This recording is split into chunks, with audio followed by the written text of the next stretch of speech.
Good evening and welcome to Coot Stadium for another edition of Ultimate Action here on Watch UFA TV. Tonight, the Chicago Union face off against the Indianapolis Alleycats yet again for another time this season, and both these teams come into tonight's action with 1-4 records.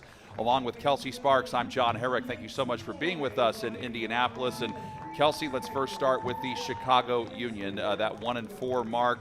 New head coach, they're trying to establish an identity, but they feel pretty good coming into tonight that they can turn some things around. It's going to be a tight playoff race in the Central Division. We're all aware of it already, as Coach Charlie First shared with us on the sideline earlier. Both of these teams are very familiar with each other, so Chicago's focus tonight is on getting out there and executing their playbook. He said they want to win through all 20 guys that they brought tonight. They brought a whole team for a reason. They want to get everyone involved. And they also need to spread the field on offense. The Alleycats love to jam things up in the middle of the field to give themselves opportunities for layout Ds. So Chicago wants to limit that by spreading the field as much as they can. And of course, Pavel Giannis, a big part of that for what they do with the Chicago Union. So much of the Union offense runs through number 55 right there. I got to chat with him briefly on the sideline before the game. He said he's feeling fantastic, feeling 110%, he said. He comes into this game with an impressive 98.21 completion percentage through his 3 games that he's played in this season. Expect most of the Union offense to run through him. He's a guy who just doesn't give the disc away. And then for the Indianapolis Alleycats, also 1-4, but they do have that one win over Chicago already. And what do they think they need to be doing tonight? Well, it's no secret it's been a tough start to the season for the Alleycats, especially from a decision-making perspective. There have been a lot of throwaways the Alleycats would like back. So first and foremost, they need to be careful with the disc, play possession frisbee, as Coach Busberg put it earlier. We need to throw it to the open player right next to us instead of to the guy way down the field that may or may not be open. Coach Busberg also wants to see a higher level of effort today.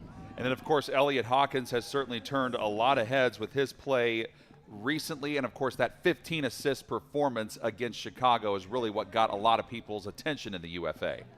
He started his season off with a bang. That 15-assist game had the crowd here going crazy as people thought that he stood a chance to break the record of most assists in a game. Got close there. So we were talking to Chicago on the sideline earlier, and they said that that's going to be a matchup to watch. They are definitely on the lookout for Elliot Hawkins tonight.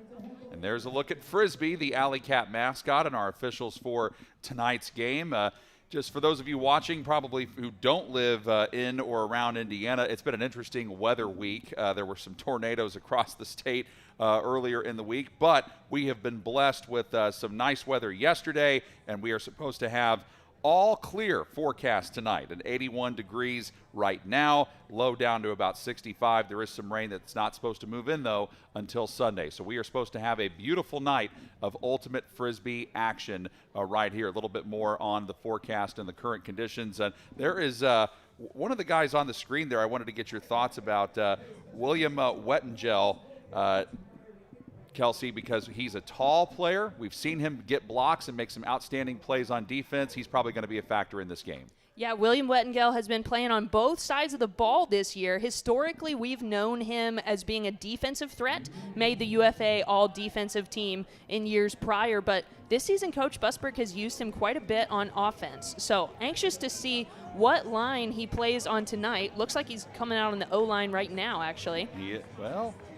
He was. Now he's looking like he's walking over toward the sideline. So, or maybe he's saying something to the referee. But the Chicago Union are going to pull first, so the Alleycats get the disc first, which I think is probably a good thing for them. Starting games has been a good thing for the Alleycats. Lately, though, it's been the fourth quarter that's been a bit of a problem. They just haven't been able to lock it down late in the fourth. Of course, losing last week to Madison by 1. Losing narrowly to the Wind Chill the week prior. Wind Chill still undefeated and leading the Central Division. Alleycats have had the lead in a lot of games this season, but need to figure out how to put together a complete game. And there is the opening pull by Chicago. And we are underway here at Coot Stadium. Let's see if the team, as Cam Brock comes over to get this one, follows Coach Busberg's advice and makes the right throw with the disc and tries not to play so much hero ball. He made that a very big emphasis to us in our pregame conversation with him. Jonathan Mast with it now. Despite Cam Brock having maybe the most hero stats of all time, he's never been a guy that tried to force hero ball. He's always been a guy that cares about the team winning. He said for this season, his main focus isn't on an individual stat at all, but on winning. Well, that disc was a little bit high, but coming down, Wettengel makes a nice play to keep it alive for the Cats. And now Elliot Hawkins has it. Elliot and Carter Hawkins both out there. The whole Hawkins family is in attendance, so they would love to see their relatives play well on the field here tonight. They play catch with it over there. Now Mast has it again, looking for some help, able to get it to Hawkins. Elliott looking around. This is where Wettengel can be a big factor with his height in the red zone. Hawkins able to throw it over, and there is the Alleycats score. And getting in for the first time tonight, Jake Felton, the cutter for Indy, spent 2 years with Detroit and gets on the board first.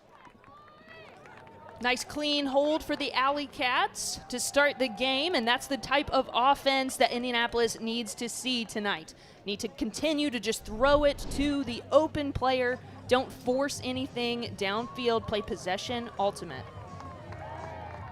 Speaking of ultimate, what a great season it's been so far. 8 overtime games in 8 weeks, and also through 8 weeks, half of all the games have been decided by 5 goals or fewer. There have been some blowouts, but also some very competitive action that the UFA is very excited about.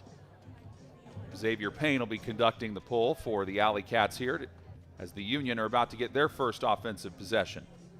Xavier in his 3rd game that he's been able to suit up for the Cats this season. His last game was the last time Chicago came to town, and he went a perfect 16 for 16 on his throws that night.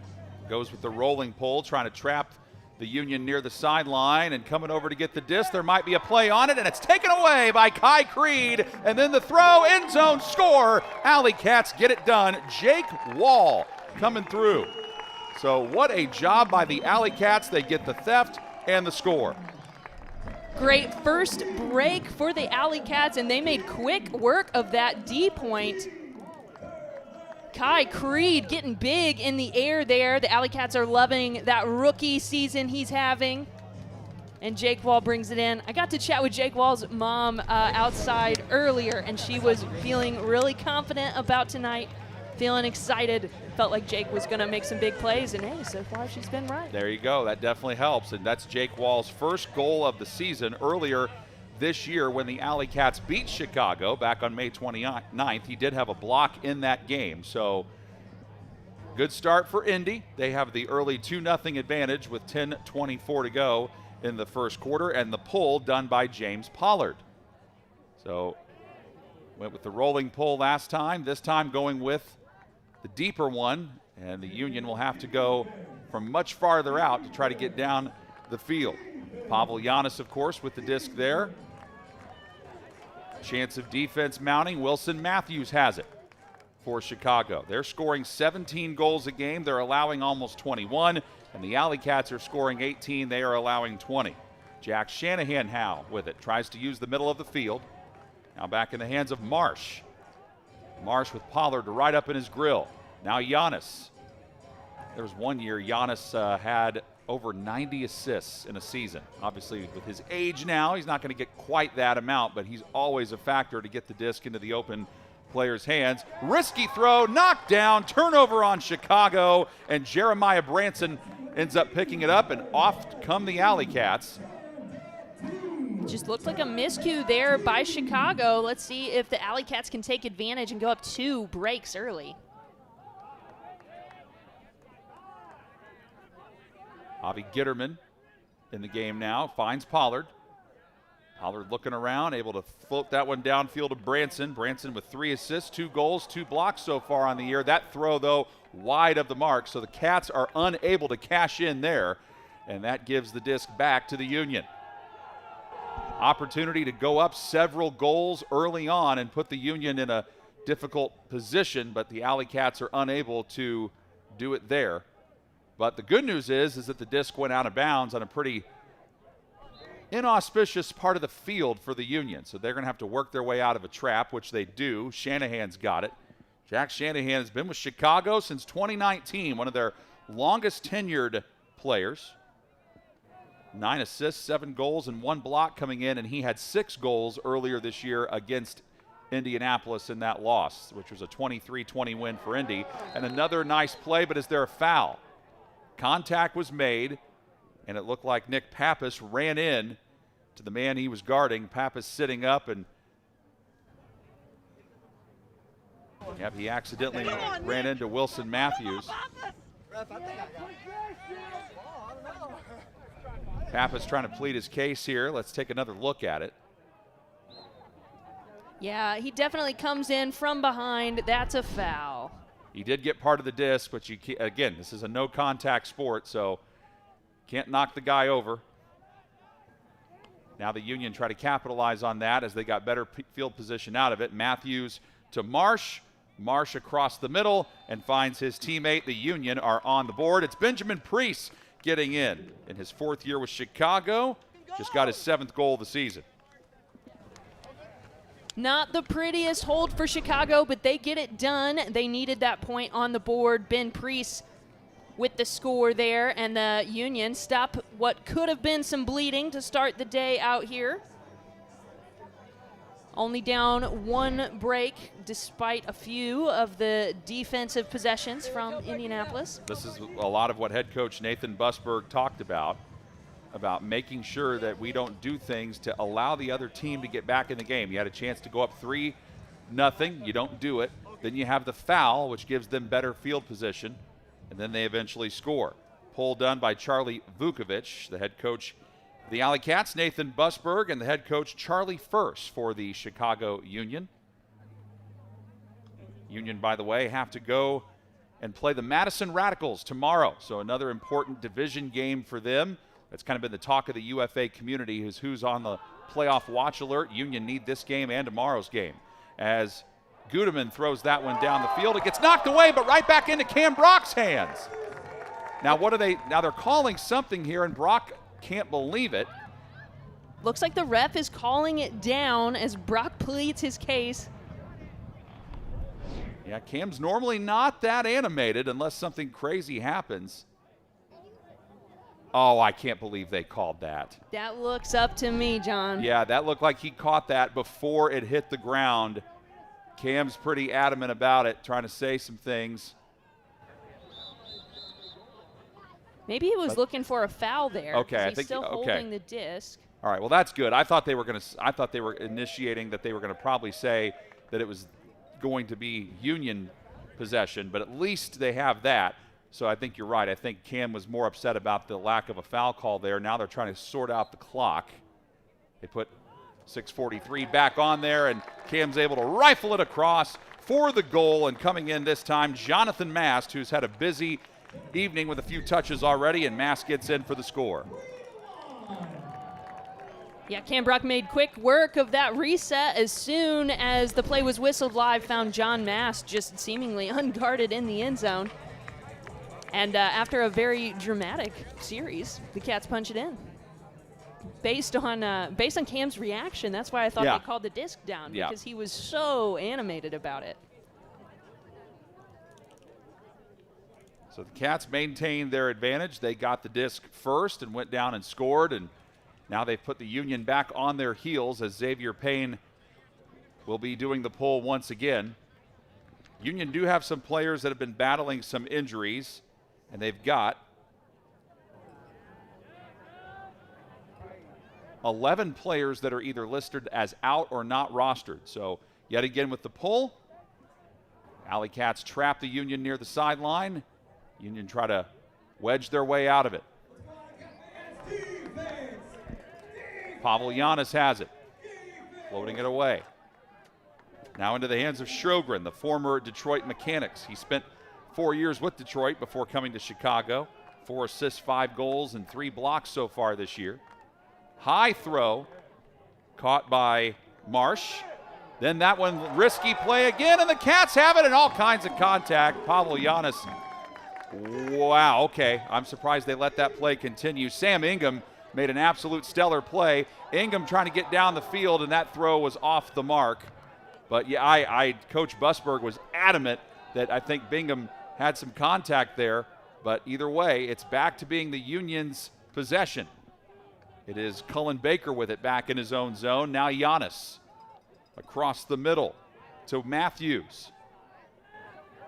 Alleycats have certainly been putting some pressure on.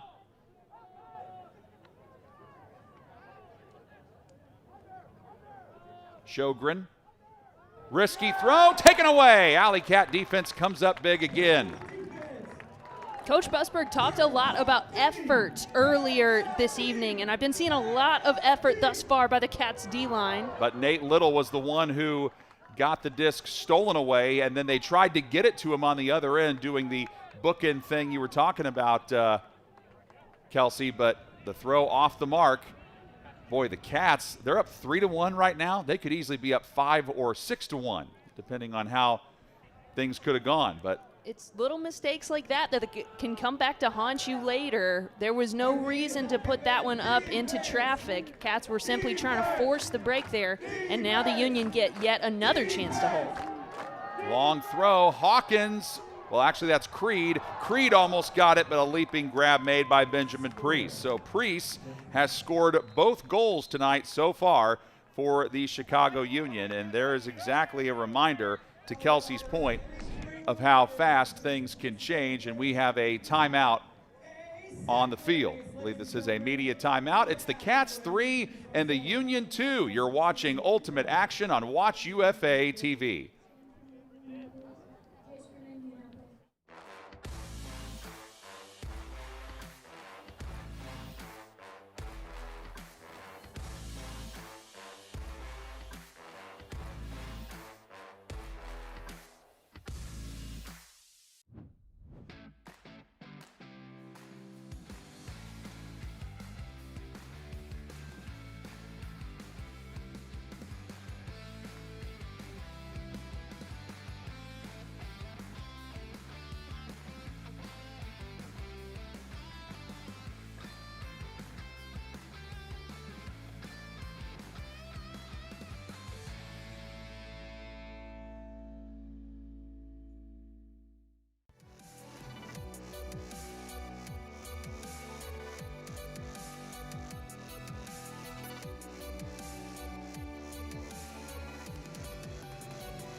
Four minutes, 26 seconds to go in the first quarter. You got to feel pretty good if you're the Chicago Union. Several things not quite going your way.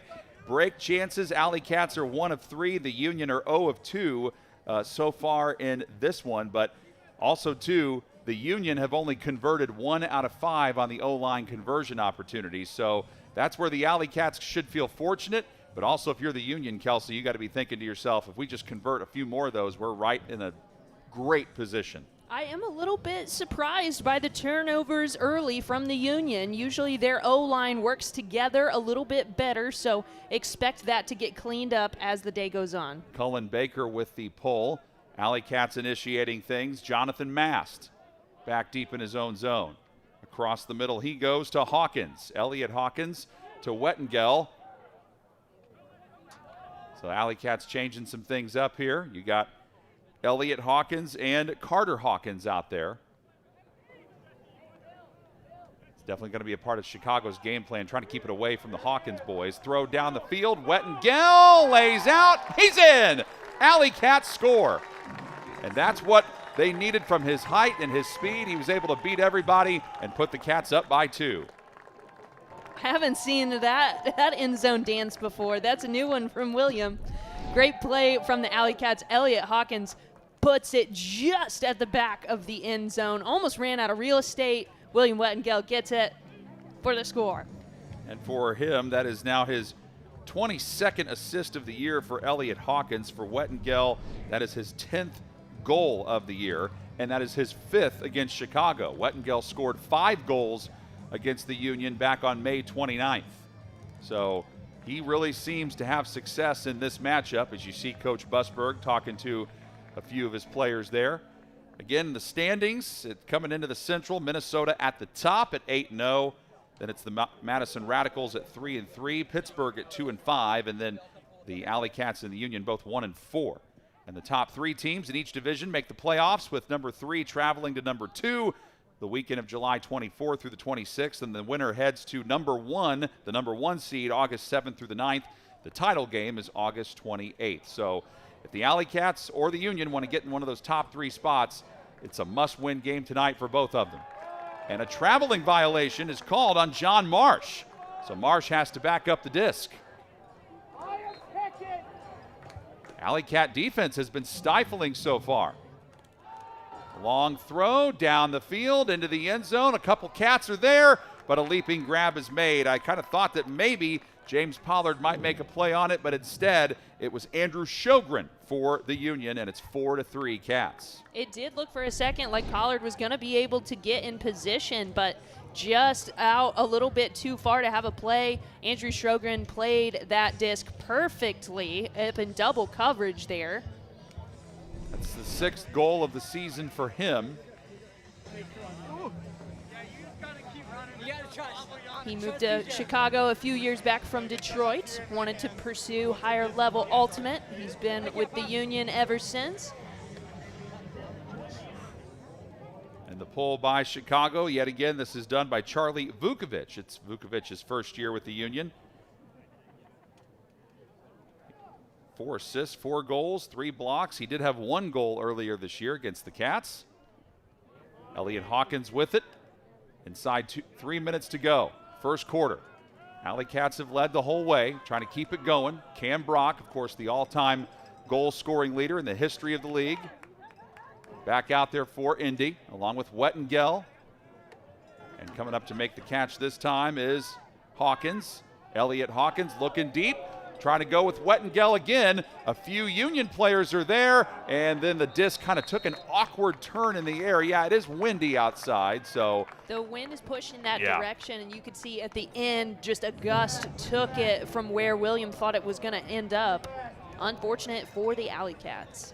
And that leads to a break chance for the Union. Wettengel probably a little exhausted after that because he had to cover a lot of ground. And the O-line conversion rate for Chicago, 2 out of 7 so far. And they're trying to change that. When the Alleycats have had it, they are 3 of 3 on O-line conversion rate so far. Hawkins with a low throw. Wettengel's able to get it. I guess they must have called something on the Union. Must have been a foul on the mark, because that's where we they got it back up. Wettengel sees a lot of action. Yep, he'll command some double teams. You can bet Elliot Hawkins will see a few double teams after what he did earlier this season. Stall count was getting high, got rid of it to Wettengel. Now Wettengel's stall count creeping up. Coming up on about a minute left in the first quarter. Long throw into the end zone. Man back there, it's Jake Felton. Felton sneaks in, makes the score, and what a start for him. He got the first goal of the game, and now he gets another one. Great throw there by Jonathan Mast. Just absolute sniper with the perfect amount of shape into the back of the end zone there. I was a little bit worried when it went up because of how it was trailing into the wind there. Cats come away with it, though. Brings Cat Nation to get excited. They're enjoying that. Winds are blowing around about 15 miles an hour, so it's not like the wind isn't a factor. Of course, it didn't used to be a factor a couple years ago when these games were played at Grand Park, but moved out now here to Kuntz Stadium. But a beautiful night for any outdoor activity, really.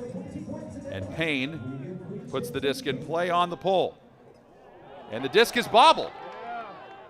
And Marsh able to pick it up. Union have to hurry to get out of their own zone.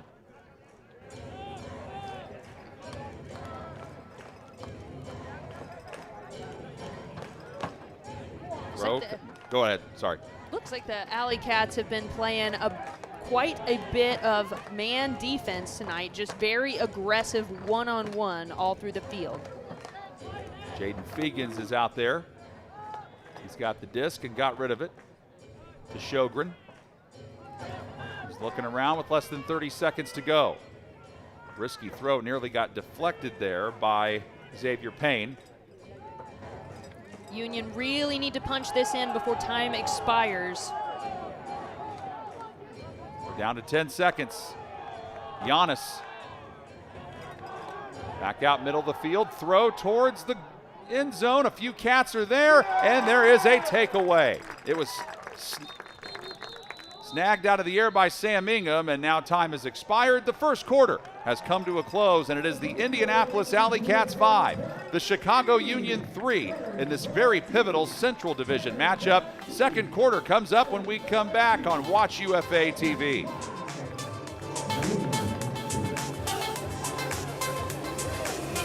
Any key adjustments you'd like to make for the second half? Well, I'm not going to tell you, Evan. Come on, we're so close. But I do want to tell you how we can work together and build towards the results you want. I'm Charlie Hoppes, and I've coached Ultimate for 2 decades at all levels, including now consulting with your Indianapolis Alleycats. If you're a player, coach, or team at any level, I can help you achieve your goals. Sign up for a free call to see if my services match your needs.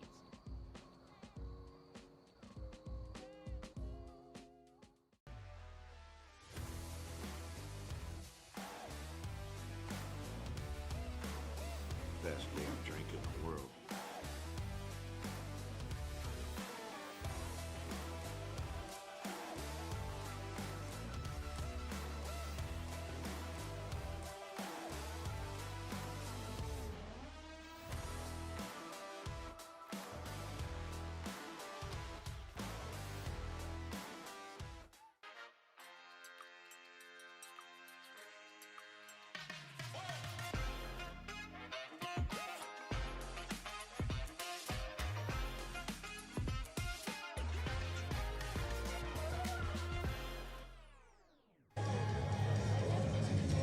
A 5-3 advantage for the Indianapolis Alleycats. Yep, looking at the Salesforce building downtown Indianapolis. It is a perfect Saturday evening. By the way, Brickyard 400 ticket giveaway going on tonight, where the first 100 fans through the door for tonight's game against the Union got a complimentary entry to the halftime drawing to compete for 2 free tickets to the upcoming Brickyard 400, which of course is not far from here at the Indianapolis Motor Speedway. So good to have some of our friends from the Speedway out here to attend the game and participate in that drawing. There's head coach for the Chicago Union, Charlie First, going over things with his team. On the other side for the Alleycats, a lot of hundreds right now on the stat sheet.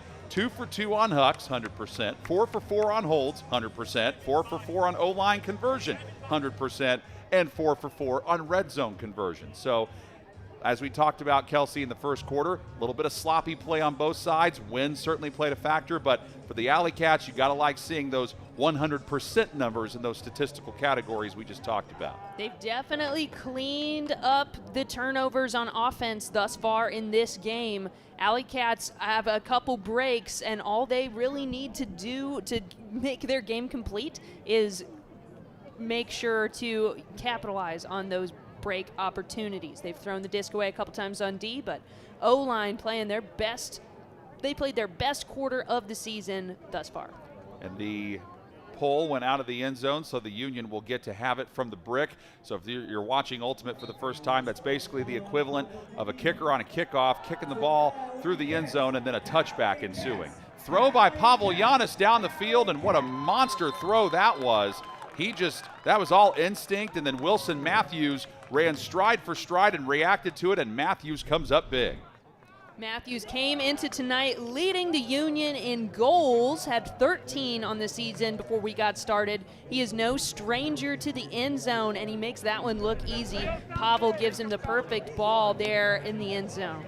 This is his 3rd year with Chicago. He spent 2 years with Carolina, and that is now his 14th goal of the season, his 5th goal against the Alleycats on the season, because he had 4 in the 23-20 win for the Alleycats back on May 29th. And it looks like another pull here for the Union, and I think it's Vukovic again. Yep, Vukovic doing the pull. Charlie Vukovic's pull this time, floating back into the middle of the field. And now the Alleycats will have to go from deep in their own zone. And a whistle, what do we have? Union thinks it should be against the Alleycats. And even Cam Brock now believes it's against Indy because, whatever the case, they have to back up. All right, so the Union with a good start to the quarter. They get the goal they need, and now they see an Alleycat misstep here, and the Cats have to back it up deep in their own zone, trying to get out of this trap. Mast to Hawkins. Union seemed to have everybody covered and covered well. Union trying to take away the reset there in the end zone. The disc got tipped, but Alleycats able to come down with it into the hands of Elliot Hawkins. Coming free down the field, Carter Hawkins was trying to get open. He was for a second until he was covered up. Wettengel with it. Jonathan Mast faked that huck. I thought it was going to go up, John, but I wonder if he heard Coach Busberg's voice in the back of his head saying not to force anything tonight. Wettengel going for Hawkins. He's got speed to get there. It looks like he thought he would, but not quite. The disc, I think, that left side of the field is where the wind, I think, is causing some issues. And Elliot Hawkins couldn't catch up to it, so now break chance for Chicago. Break chances for Chicago have been few and far between tonight, so they need to capitalize where they can. They're 0 for 5 on break opportunities, whereas the Alleycats aren't much better. They're 1 of 6. I definitely expected more breaks in the game. And Cam Brock certainly helps, and he gets that. And I don't know how they've got to call a foul there. They've got to. I mean, for goodness sakes, I mean, Andrew Sjogren wrapped his arms around the all-time leading goal scorer and didn't call anything until the sideline went nuts. The sideline was going nuts there, and for good reason. Right. That was absolutely a foul. So. And that helps the Cats out with field position. Hawkins catches that high floating disc. Looking for Mast. Mast makes himself available. 8:40 left in the second. Gudeman to Hawkins. Now here's Brock again. Wettengel's trying to get open. Now Brock looking to try to make himself free. He does. Plays catch with Felton. Felton looking around. Gudeman with a nice bid there. Felton back to Gudeman, and the patient Alleycats able to work their way down the field and get into the end zone. That was some really good small ball from the Alleycats, a team that we've known for hucking and hucking a lot this season. There's Cam Brock's D to take the disc back and the foul that moved them up the field. As I was saying, great 1-2 small ball offense there from the Alleycats. They've been hucking a lot over the past couple seasons, but love to see the emphasis on playing it small, getting it to the open player. Gudeman gets in for the score. And as I was saying earlier, John, I really expected more breaks in this game, and it hasn't been the cleanest game of Ultimate I've ever seen. But despite that, the offensive line seems to keep coming up with the score for both teams. 8:15 to play, second quarter. 6-4 is the lead for the Alleycats. They've led the whole way. They scored the first goal of the contest. The Union have been within one a couple times, but have not been able to turn things around. If you're the Alleycats, you'd like to have a pretty sizable lead going into halftime. Wilson Matthews. That disc was a little bit wide. Marsh slides over to get it, now to Giannis. Giannis ends up with Shanahan now. Shanahan shadowed well there by Spencer Hawkins. Yeah, Spencer playing his first Ultimate game and then nicknamed Legs. But the Union come up with a score, and it's Benjamin Priest yet again. He's in for the third time tonight. Union offense did a great job with the vert stack they were running on that point, even when there wasn't anything downfield. Pavel makes something happen in the backfield, refuses to be denied the disc, and Ben Priest is all alone in the end zone. Priest had 6 goals on the season coming in, and he's already got 3 in this game. And a little bit more on his stats, 120 receiving yards so far. So Cats 6, Union 5. Both teams 1 and 4 in bad need of a win. If they want to have any hopes of keeping things in the playoff race. An interesting stat I'm seeing now, too, 0 blocks on the evening for Chicago thus far. So they are going to have to start generating more defense or more defensive turnovers, start taking the disc away from Indianapolis instead of waiting for them to make mistakes. A Huck try, Goodeman trying to go up for it. There's contact there. There was absolute contact. Refs say we are good to play on, so break chance for Chicago. That is bizarre. Yeah, he may or may not have caught it, but there was contact on him before that, and now the Union get a chance for a stoppage of play as they call timeout. Coach Burse undoubtedly putting his O-line on the field right now to capitalize on this break opportunity. And great work there from the Union defense to take the disc away. Like I was just saying before, a commentator's curse for the Alleycats, I suppose. That is their first block of the night. The Alleycats, though, have 6 of them. So that has been one thing the Cats have done. The defense has been there, but converting on break chances has been the problem for both teams. Chicago's 0 of 6, and the Union still waiting on their first break chance conversion. And the Alleycats are 1 out of 7, which is just 14%. And as you know, Kelsey, when you don't convert break chances in this game, it's a tough road to hoe. It is, and thankfully for the Alleycats, well, for both teams really, the offense has been playing well, or at least playing scrappy enough to be the line that gets the score for both teams. So 83% hold percentage right now for Indianapolis and 71% hold percentage for Chicago. Effort and attention, those are the big things that Coach Busberg for Indianapolis stressed to us when we were getting ready for tonight. And for the Union, one thing Coach first kept talking about was execution and individual brilliance is only possible when you're doing it through team success. Giannis going to the other side with it into the hands of Shanahan. Shanahan, stall count's getting high on him, floats it toward the end zone, and we have a tie game. It is John Marsh coming down with it. I like the calmness there from Jack Shanahan, too. That stall count was really rising. Cats were playing aggressive defense on Pavel in the backfield. Jack looks at him for a couple seconds before having to take the bailout throw, but he finds his guy. He finds Marsh in the end zone. So great handling there from Jack Shanahan. So far, 3-1 is what the Union have outscored the Cats in so far. Yep, look at Marsh, and 90 throwing yards, 77 receiving yards so far tonight. And that is his 8th goal of the season. He did have 1 goal back on May 29th against the Cats, his 2nd year with Chicago. And now the Cats have the game tied against them for the first time. Let's see how they respond. Mast to Wettengel.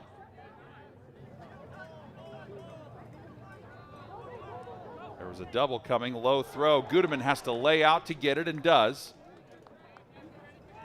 Now somebody's got to give Seth a hand here. He finally finds it in the hands of Elliott Hawkins, and the disc is dropped. Another break opportunity for Chicago. Take advantage of that Alleycats mistake. Jeff Weiss now in the hands of Brennan. Luke Brennan with the float. Goodeman almost knocked it away, and they call a foul on Goodeman. So that means that the Union will get to move the disc closer.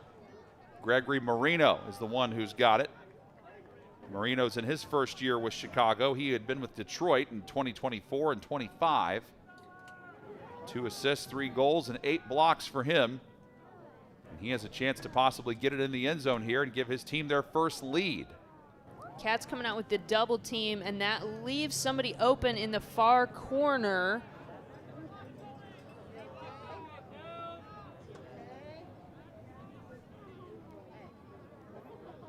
And during that foul, I think what happened here, the foul was called and the clock kept moving.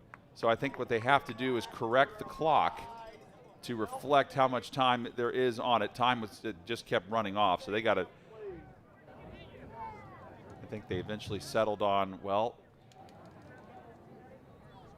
I think there probably needs to be closer to like 5:10, don't you?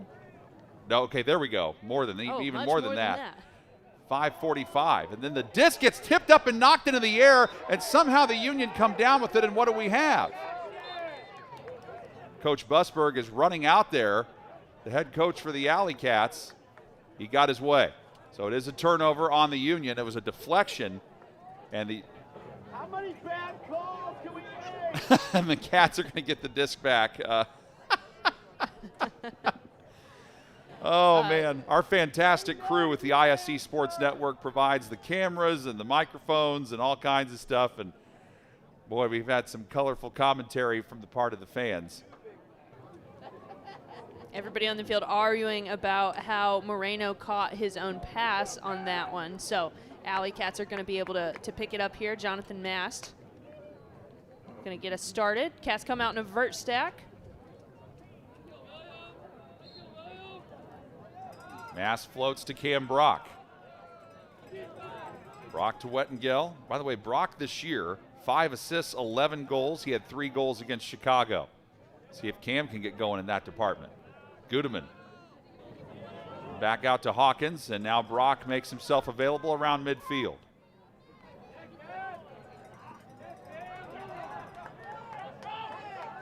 Throwed it to Wettengel, and then back to the near side, and it's caught by Hawkins. Carter Hawkins gets in for the score, and that will make all of his family in attendance tonight very happy.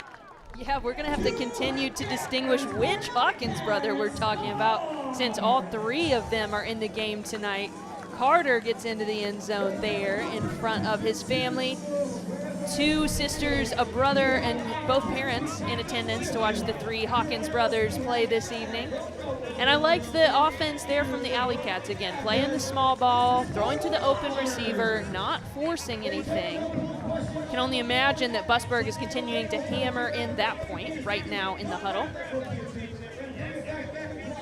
I think we're at a media timeout here with 5:06 to go in the second quarter, so we'll take it 7-6, the lead for the Alleycats, or are they? Let's see. I don't know. Okay, it is a media timeout. We will step aside. You're watching Watch UFA TV.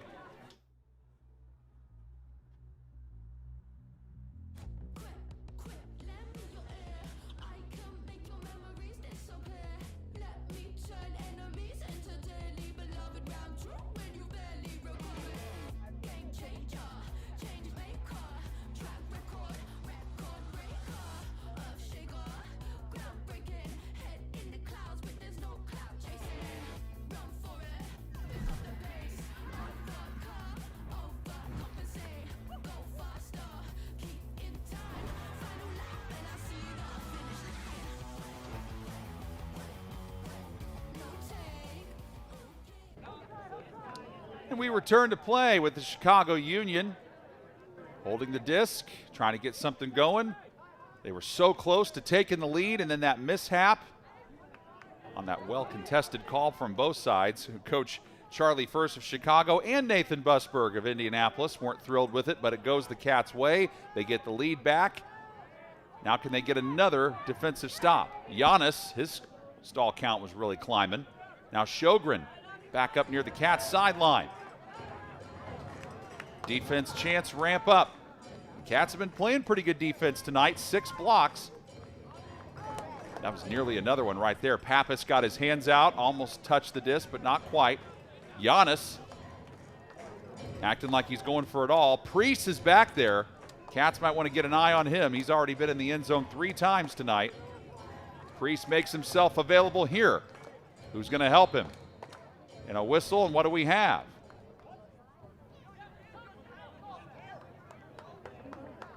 Of course, the Cats saying it's on the Union saying it's on the Cats, waiting to see. And now we have the official ruling. It is an infraction on Chicago, so they have to back the disc up. Priest going to maintain possession as the refs are talking this one over.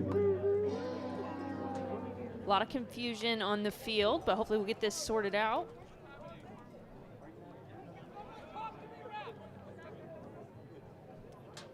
Well, he's making a signal as if it's offsides or something, and everybody seems befuddled by the call. We're backing it up further. That's even further than I thought they would bring it back. But if you're the Cats, you don't mind that at all. Forces the Union to back it up, and it allows them to get their defense set.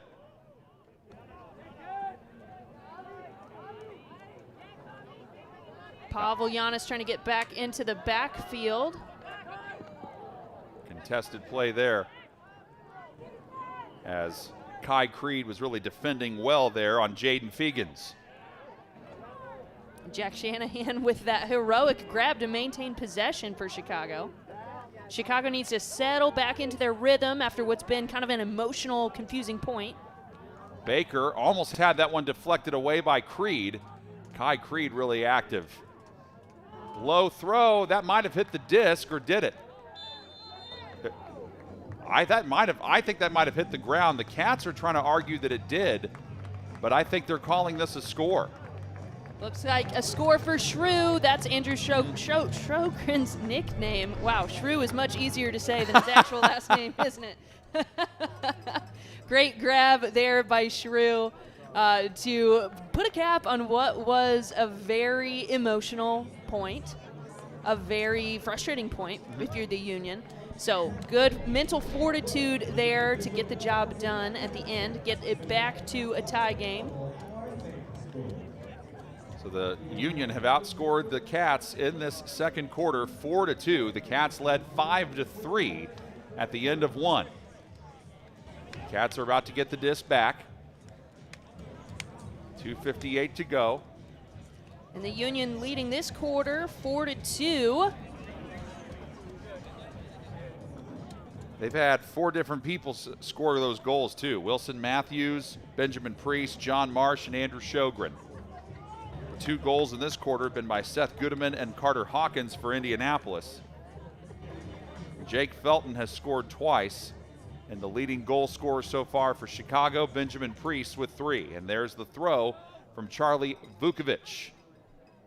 And after a perfect first quarter for the Alleycats O-line, they've been broken twice in the second quarter so far, hoping to stop that on this point here and get a clean hold. Mast to Wettengel, back to Mast. Hawkins, throw was a little bit offline, but he goes up to catch it. Nicely done by Elliott. Elliott Hawkins, for those of you watching at home, wearing 23. Carter wears 39, and then Spencer Hawkins wears 99. Long throw, end zone. There is Seth Goodeman to put the Cats back in front, and that is what Coach Busberg wants to see. Especially with it being another clean hold like that, throwing it to the open receiver. Cats did not force anything on that point, didn't throw it into coverage. You can see Seth had quite a few steps on the Union defender there, and Jake Felton puts it up perfectly. Boy, Goodeman, I'll tell you what, smart guy. He is a mechanical engineer when he's not doing this. So you don't become a mechanical engineer by being a dummy. He is a heck of a, and he's just got such a feel for the game out there. A big reason why he's a team captain. Well, so much of this game, too, is knowing where to be on the field. I remember when I first started playing Ultimate, I was on a mixed team, so half men, half women. There was an older gentleman on the team that got so many turnovers, and I remember asking him, how do you do it? How do you compete with guys 20 years younger than you? And he said, well, so much of this game is just knowing where to be on the field. So when you have both the athleticism and that cerebral knowledge, that mind that can play chess on the field like Goodeman does, he just has the recipe for success. Now can the Alleycat defense hold, or will the Union continue their offensive prowess? Union 3 of 4 on Huck tries, 75%. Alleycats have been less prone to go with the Huck this time.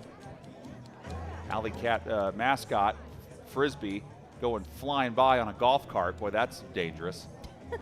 But he's having a blast on that thing. I don't think cats are street legal. Cats owner Derek Toe trying to get him under control. Pavel Giannis back in his own zone. Sliding grab made by Shanahan. And then the disc was nearly kicked, bobbled, and somehow caught by Sjogren. Well, the more veteran you are, the more likely you are to make a play like that, and Andrew Sjogren's been around a while. Giannis. The Union trying to patiently wait for the right time. Now the double comes. And the drop. I think he was starting to think about where to go with it before he caught it. John Marsh, who's had a pretty good game tonight, just could not haul it in. And now the Cats try to take advantage. Creed. High arching grab there by Nate Little. And then the throw down, not quite there. Looked like he might have an opportunity at it. You could see the wind take that. You could see the disc pop up at the last second there. But regardless, there was no need for the Alleycats to force that. What I want to see from this Alleycats D-line is possession Frisbee once they get that turn. They need to run that offense slower, let Xavier Payne command the offense a little bit instead of having somebody huck it downfield immediately. Now Marsh has it, trying to make up for the last mistake. Little gets down there to get in front of Jaden Fegans. Fegans fakes and gets rid of it. Little's had a pretty good year. His first year with the Cats, previous 5 years with Philadelphia. He's got 4 blocks on the year. Alleycats with 6 blocks tonight, but also 7 turnovers, but the Union have 8 giveaways.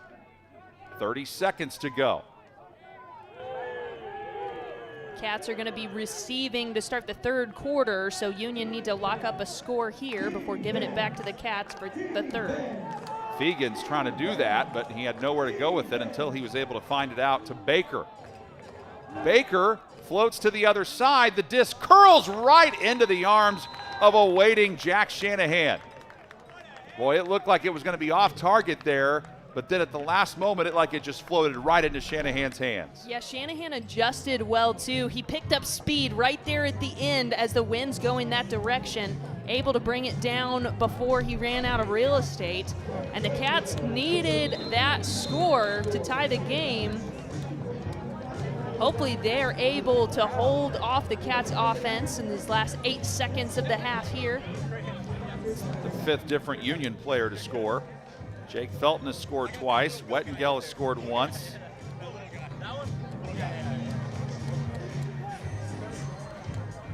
Union have a pretty tall line on the field right now. Makes sense. The Cats are definitely going to have to put up a desperation huck here.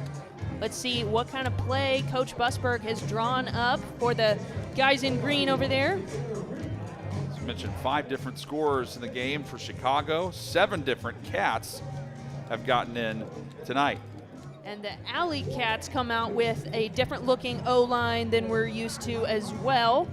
Mostly tall players on the field. Xavier Payne's out there as well. Probably looking for X to get the disc somewhere. Get somebody to reset it to X, maybe 20 yards upfield, and have him send it downfield to awaiting Pollard, Little, Brock, and Wettengel. Vukovic has gone with the deep pull pretty much every time. He tries that again. And it takes a hop. Cats get it. Now they got to hurry. 7 seconds, 6. Payne got it to Felton, and Felton goes for it all into the end zone. Looks like it might be short of there, and it just sails out of bounds. And that takes us to the end of the first half. Indianapolis led by 2 at the end of one, 5-3, but the Cats outscored by the Union in the second quarter, 5-3, to put us at where we are right now, tied at 8. When we come back, we'll have the start of the second half for you from Kuntz Stadium in Indianapolis. You're watching Ultimate Action on Watch UFA TV. Okay, sorry, before we do that, let's do the interview. The halftime interview. We're waiting on who we'll see is willing to stop for us. Yeah, we usually do the winning coach at the start Well. of halftime and the losing coach on the back half. So this one's going to be a surprise. A little bit different this time since we're tied. It's, you know, both coaches had to like some things that they saw. Other coaches, other players had to be like, you know, we left some things out there on the field. But that's kind of emblematic of both these teams being 1-4 and having opportunities there. It just hasn't quite gone their way. Well, looks like we're going to get Coach Busberg, Okay. so we'll see how he feels about his team's first half performance. I know they're coming off that really disappointing loss in Madison, so he was not in the greatest mood before this game started. I could understand that. Losing is tough, especially when you lose by 1 to a rival, and now they're in a battle with another rival here tonight. These teams have seen a whole lot of each other over the years. The Alleycats, of course, being the last remaining team from the inaugural year of the league back in 2012. But Chicago joined just 1 year later as the Windy City Wildfire, as they were called back then. And Coach Nathan Busberg joins us from the Indianapolis Alleycats, and I think he's got the headset on now. Coach Nathan Busberg of the Alleycats. Coach, a hard-fought first half between two rivals. What were your thoughts coming away from that?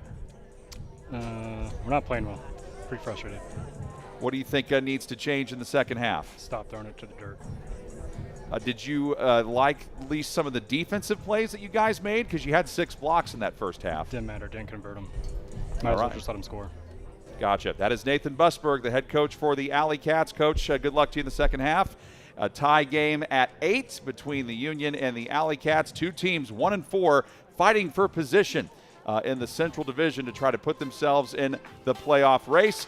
We'll step aside, and when we come back, second half action from Kuntz Stadium on Watch UFA TV.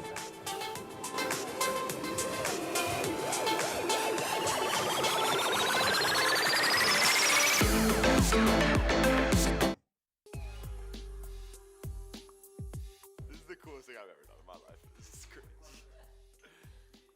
My favorite color is white. Pink or Teal. That's why I wear these teal earrings. my favorite color is green. Green. Like anything in the Green. Green, because it's Alleycats color. blue-green realm, like a turquoise. My favorite color is purple. Definitely purple. Blue. Blue. I like those there's these protein candies that they're making, and it makes me not feel bad about eating candy, so. Twin snakes. I love the OG Kit Kat. Kit Kats. Kit Kats, Reese's. Payday. They're like, okay, so they're like, Twix bar is my favorite candy. you see them a lot at gas stations and like Walgreens and stuff. Sour Patch Kids, any kind of them. One sour snake and one sweet snake, and they're like attached together. Starbursts. Twix. If we're talking store-bought, I'm gonna say Snickers. It's like kind of like a gummy bear. They don't quite have like the sugary, like powdery stuff that like sour snakes have. If we're talking homemade, my wife makes dark chocolate covered nuts. Big fan, big fan. They're good. Go check them out.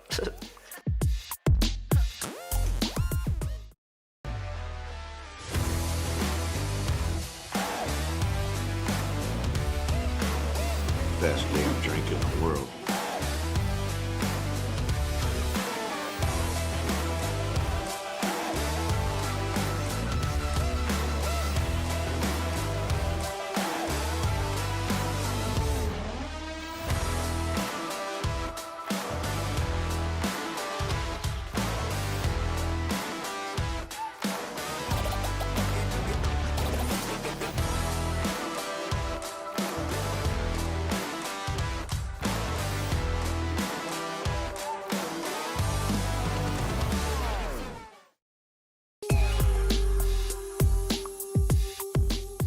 A lot of big players, a lot of big plays. We're gonna do something huge for the league, not only on but off the field. I think there's a lot of good personalities here too, and I'm really excited to bring all these together and cause a storm in the league. Yeah. The offense is going to be fun to watch. Super hyped up. Defense is going to score a bunch too. So everything. There's a bunch of incredible players that will bring something new to the table, and that should be exciting. I think we have a real chance to compete with the top teams both in our division and in the nation. And it's always fun when your home team is one of the best. The style of play this year is going to be very explosive. So a lot of big plays, both on offense and on defense. I think it's going to be something that's really exciting for fans to watch. I think we're gonna wear teams down, and I feel like we're really pushing each other at practice. So I'd expect teams the other teams we're playing to look defeated, and for us to come triumphant. That should be exciting to watch for sure. From everything I've heard with our home games and how we're doing a lot of the events, I think that those are going to be well run, and the game day experience is going to be more than just the game, which itself is going to be a great thing. I think when you have multi-layer enjoyment, it's just going to make the whole thing, you're going to leave and be like, wow, what a weekend. I mean, this is the most talented group we've ever had in Indy, and this isn't to minimize, you know, the contributions of players of the past, but we've never had a full team that's this competitive.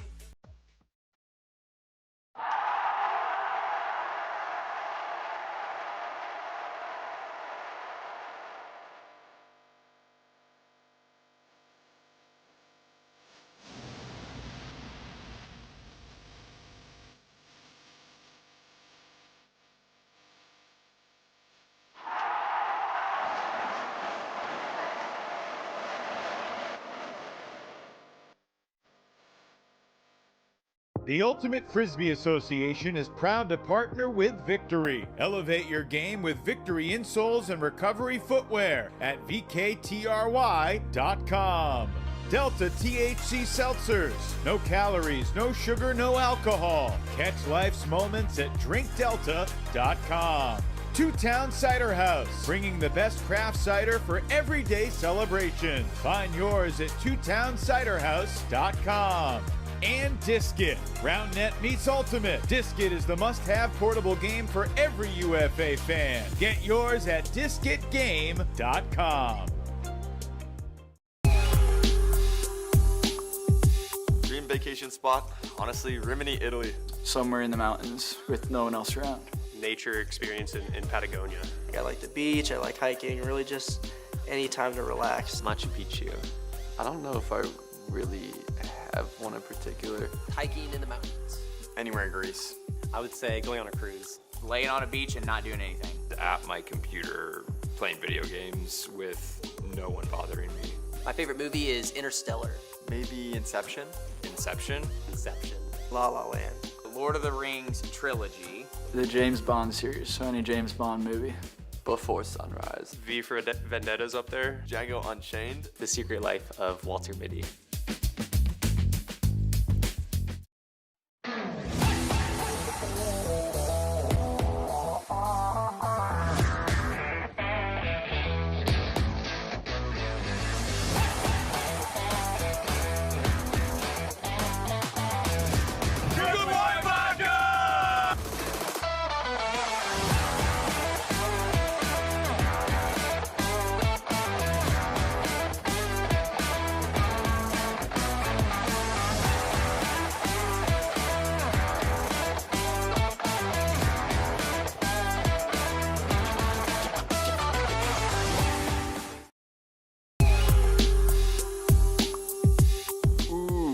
Hyena. Something like a hyena. My spirit animal is an otter. A hog. Cat. Koala. I love koalas. Like a koala, something slow and lazy. Cheetah, because I want to be fast even though I'm not that fast. A gecko. Red Panda. My favorite music is anything country. Eminem or Big Loud. Definitely 21 Pilots. Probably NF. Drake. Right now I love JID. Creed is probably my big one right now. I don't listen to music. My favorite emoji on my phone is this little troll guy. I use this one. Green heart. I use the fire emoji a lot. The like nervous one with the sweating droplet right up here. The one with the tongue out where it's just the eyes and it's just like the... Favorite emoji is the salute face. Meat on bone emoji. Maybe the emoji that's like thinking.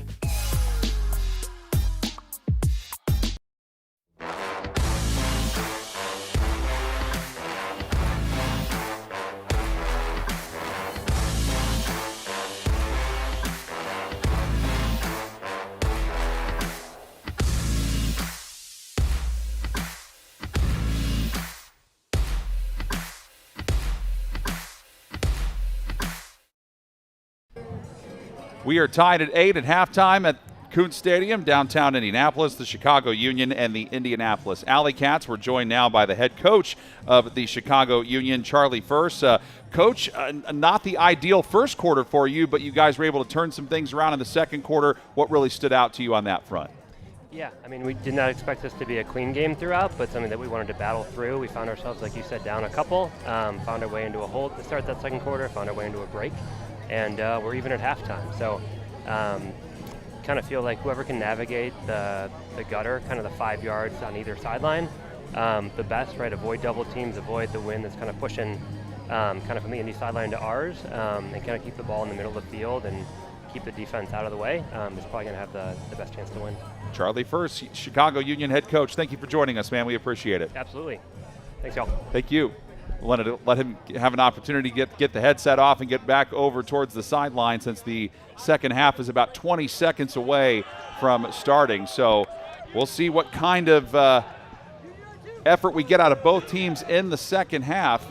And as Kelsey mentioned, in the first half, the Chicago Union will be conducting the pull and giving it back to the Alleycats. Alleycats are sending out Cam Brock, Seth Goodeman, along with Jake Felton, William Wettengel, and Elliot Hawkins and Carter Hawkins.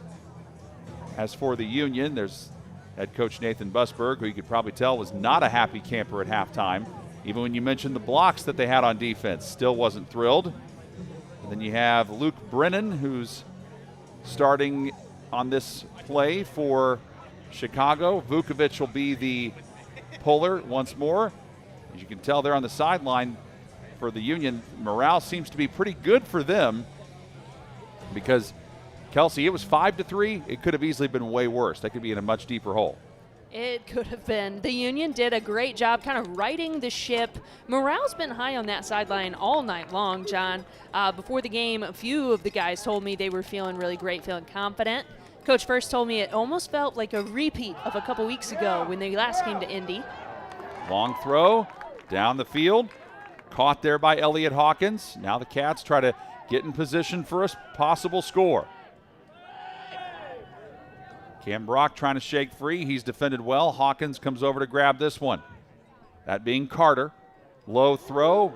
Brock able to pick it up. The Union trying to say it hit the grass, but not seen that way.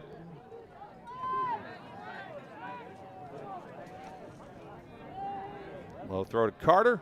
Now Wettengel comes over to get it. Tipped up. Almost ran out of room, but is able to find it. Now Wettengel's going to need some help. Threads the needle to Mast. Now Hawkins comes over to get that one. Elliott with a low throw, back to Carter. Elliott once again, center of the field. And he is able to get it to Wettengel. So the Cats with a very patient point there. That took a little over a minute off the clock, and they get the result they want with a score. Little bit of an erratic point there in the red zone for the Alleycats. Just kind of struggling to find that open person quickly.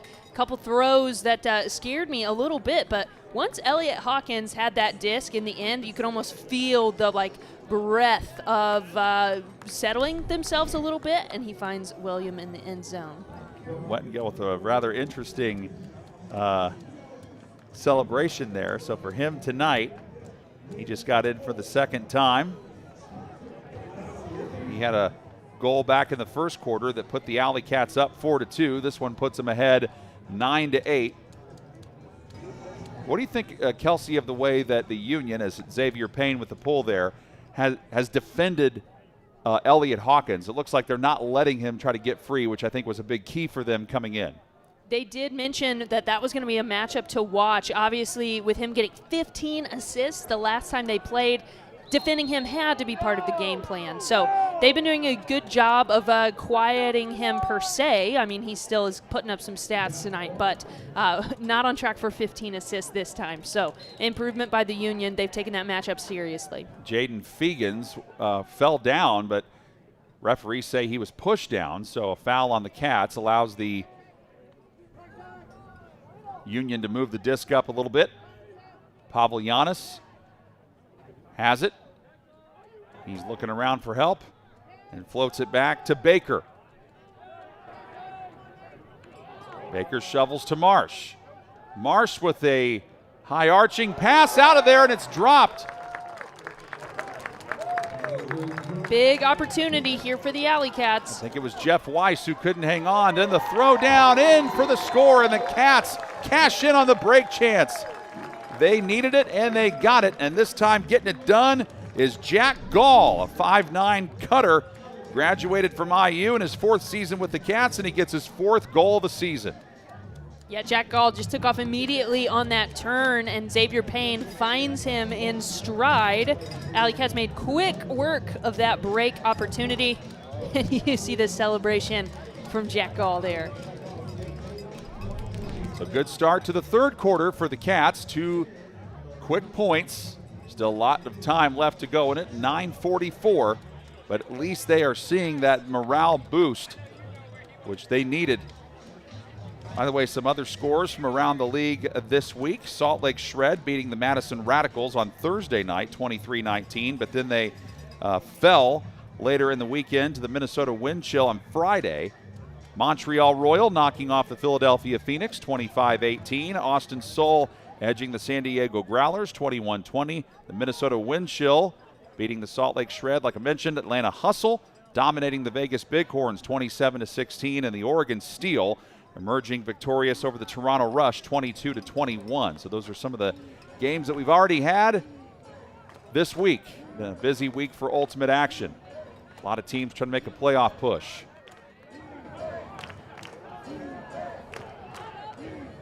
Cat fans feverishly chanting defense, hoping their team can come up with another play here. Stall count really getting high for the Union. High arching throw off the fingertips, and Wettengel comes down with it. It went off of Sam Astrom's hands, and Wettengel did the right thing by waiting for it and timing it. Cats with another opportunity here. And what do we have? A timeout called, and I think this is where Coach Nathan Busberg will try to get his line in that he wants, the right O-line.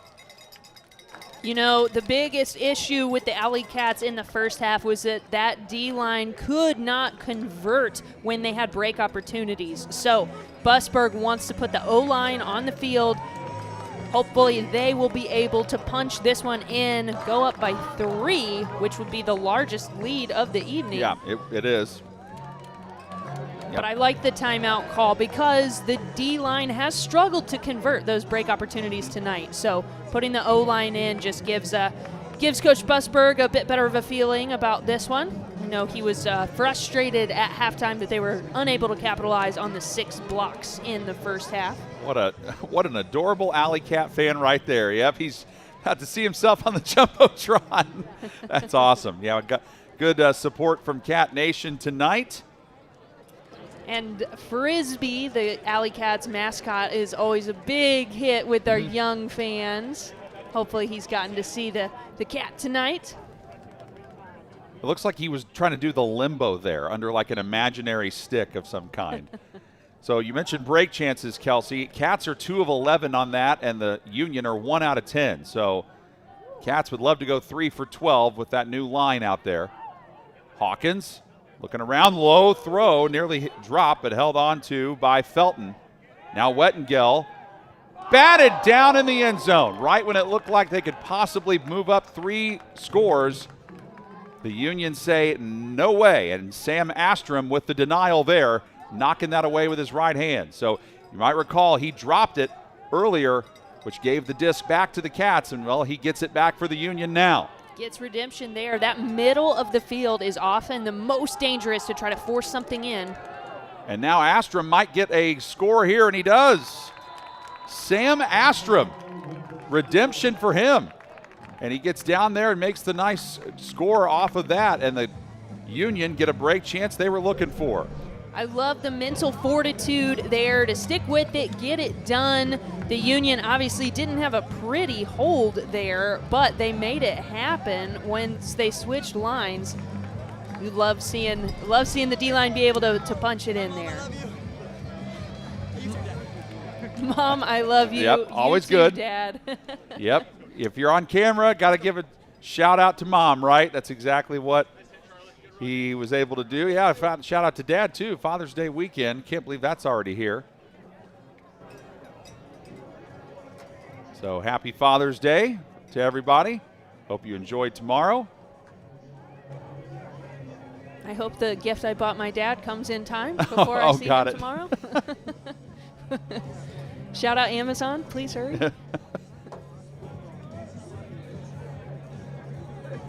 They're getting to move this pull up, and as that's done by Cullen Baker in his second year with Chicago. That pull by him as the disc floats back into play. Looked like it might go near the sideline, but it went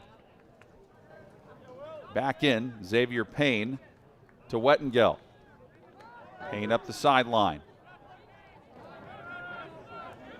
Back to Wettengel. Now Brock. Brock's been held out of the end zone. I can't remember when Cam Brock's last gone a full game without scoring. Doesn't happen too often. It sure doesn't, and I wouldn't be surprised if he punches one in soon. Wettengel flies up to get this. High arching throw. Got his foot down in play, so Hawkins is able to regather it. A hammer throw, that's going to be tough for someone to catch, but I think Goodeman got underneath it. Yep, just in the nick of time. It looked awkward when it left his hand, but Seth Goodeman with his hustle able to get in for his third goal of the evening. Hammer throws are tough under windy conditions like we have tonight, but Hawkins recognized where he was on the field. Wind's pushing away from him, so the hammer's not going to get stuck there. It's going to be fast, though, faster than normal. Goodeman and Felton able to chat about who is going to pull it in there. A little more on Seth's numbers tonight. Yeah, the 153 receiving yards. Big reason why he is one of the captains. And he has 3 goals on the evening, came into tonight with 14 goals, leading the Alleycats. He sits at 17 for this season now. It's interesting, too, because I think when he first came in, he was known as Xavier Payne opts for the rolling pull there. He was kind of known more as a defensive guy, and he's really expanded his game, I think.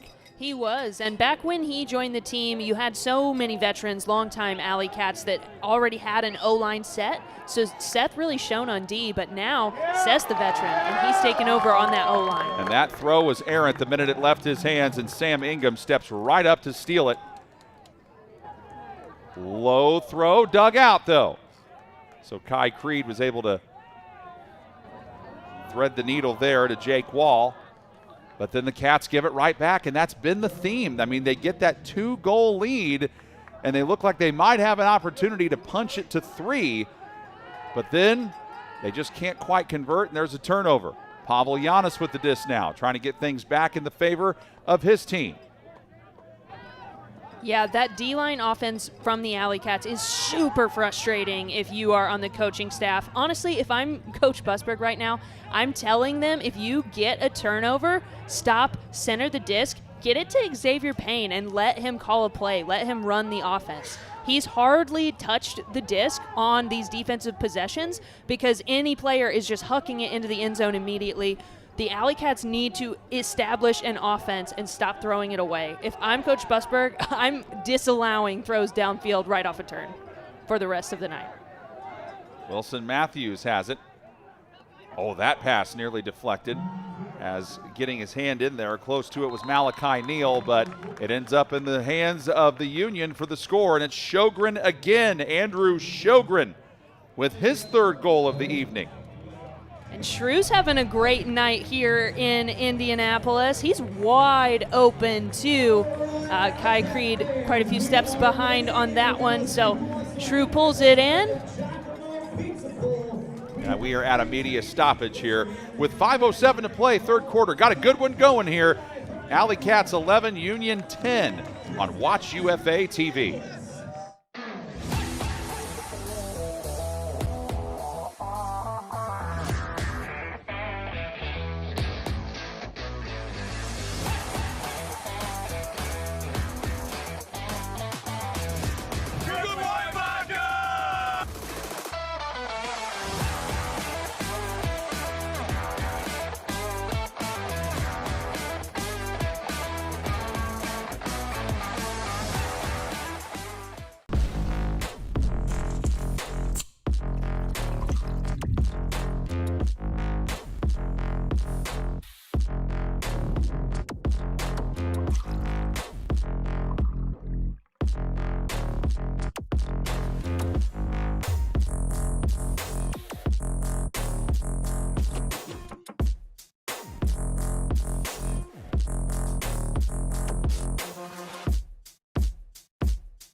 5:07 left in the third quarter. Yep, another nice Alleycat fan in attendance having a good time.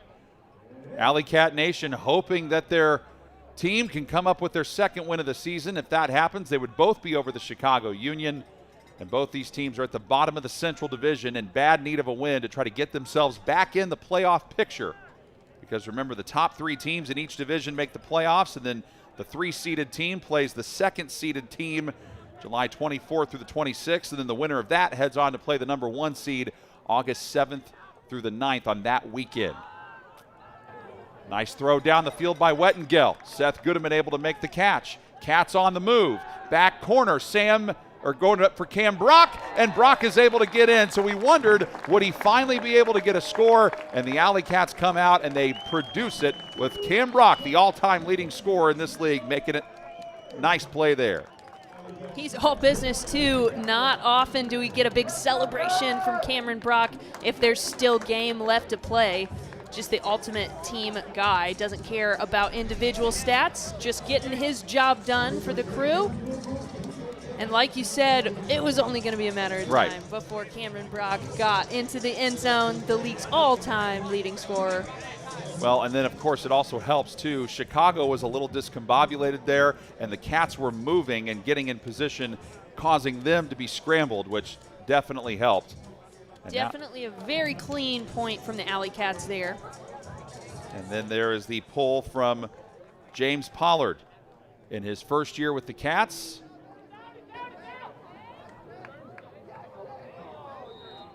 Oh, there's contact, and they call a foul there.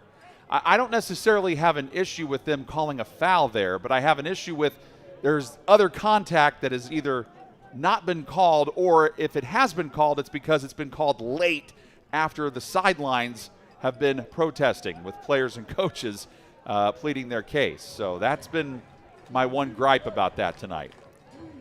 My gripe is no matter what the call is, I just want to see a hand signal so that we can tell everybody at home what's going on.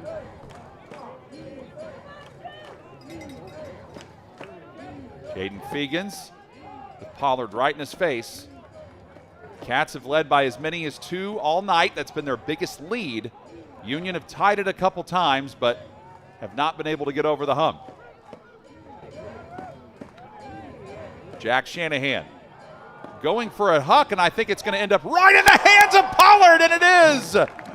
James Pollard goes leaping up to make a nice grab. Yeah, I saw it. It was heading right towards him. Now the Cats with an opportunity. And Pollard's throw, well, he had the right idea, but he threw it a little bit wide of Jason Kemp. So now, and you hope Kemp's all right, because he had sometimes when you slide like that on this grass, that can be dangerous for your footing. Yeah, Kemp gave it everything he had to try to adjust, but that throw just wasn't going to be catchable. So Union have yet another chance to hold after the Alleycats throw away a break opportunity. Fegans. He's got Pappas right on him. Nick Pappas, when he's played defense tonight, he has not messed around. And I think Coach Charlie First could see that things were sort of not trending the way that he was wanting there, so he calls a timeout to get a new line out there. We'll see what kind of play they draw up coming off this timeout. Coach First knows that this hold is really important. Got to settle his team after that emotional back and forth. There's that, there's that grab by Pollard. If he doesn't time that right, that disc could easily go over his head. But he was like, no, I'm getting this. Almost a backflip there. I mean, crazy athletic play by Pollard. But the Cats not able to capitalize on it, which has been the story of the night, converting just 2 out of 13 break opportunities. And the Union have been worse. 1 of 12 in that department. O-line conversion, 9 of 20 for Chicago, that's 45%. 10 of 14 for Indianapolis, that's 71%. In the red zone, the Cats have been great. They're 9 out of 10, which is 90%, and Chicago's 4 of 6, that's 67%. And neither team, because I think of the windy conditions and because they want to not make that big mistake, we haven't seen a whole lot of hucks. Chicago 4 out of 5 on huck tries, that's 80%. And the Cats are 5 out of 5 for 100% on the hucks. But again, not a whole lot of huck attempts because of how important the game is, I think, and because of how windy it's been. We've seen the wind take care of the disc a few times in a direction that the players don't expect. Important possession here for Chicago, down by 2 as we come up on 2 minutes remaining in this third quarter of this pivotal Central Division matchup in the UFA. Really strong defense being played there by Jake Wall. Now Benjamin Priest, who's been a factor tonight but hasn't scored lately. He was defended well by Nate Little. Nate Little really gets after it on defense. Priest to Baker. Into the hands of Matthews. Matthews tonight with 1 goal. That was back in the second quarter. Alleycat defense chant resumes. Sjogren. Now this is Shanahan. Union trying to be patient here. Contact, but they let it play through. Shanahan again. To the middle. Found his man. Score for the Union. And that's Priest again. 4 goals on the evening for Ben Priest, and I love the patience there on offense from the Union. I don't know what Coach First said to them in that huddle, but it resulted in a really clean rest of the point for Chicago. And Indianapolis has not found an answer for Priest tonight. What do you think has to be here, Kelsey, the modus operandi for the Cats in this last minute 22? I mean, I'm going to need a definition of modus operandi. Okay, fine. I guess their strategy. Let's go with that. I probably use as much of the clock and get a score, right? Yeah, absolutely. The clock is their friend at this point in time. Really, the offense has not been doing a bad job for the Alleycats. So offense needs to keep on keeping on, and then the defense needs to clean it up when they get a break chance.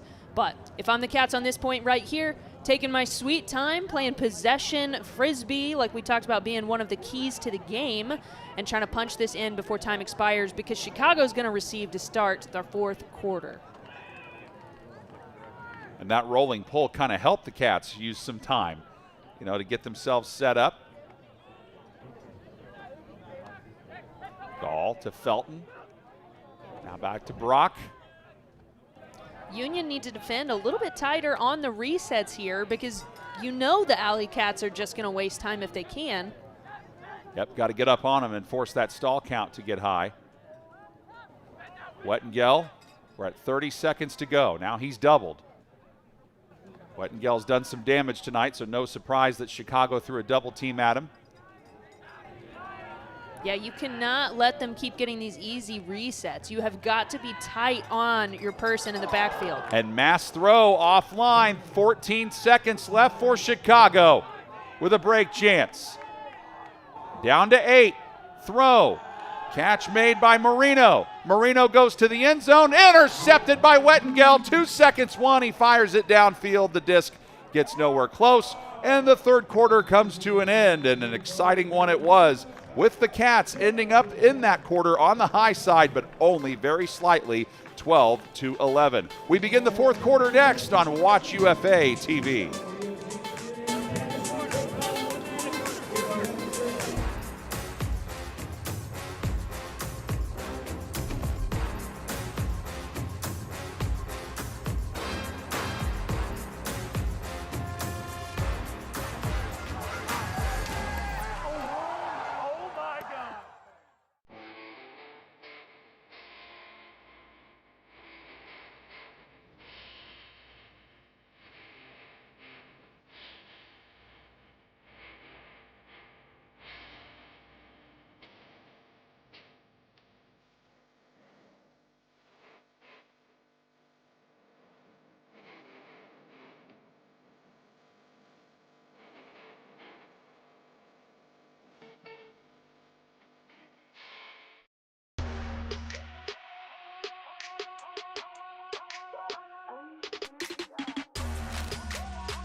doubt?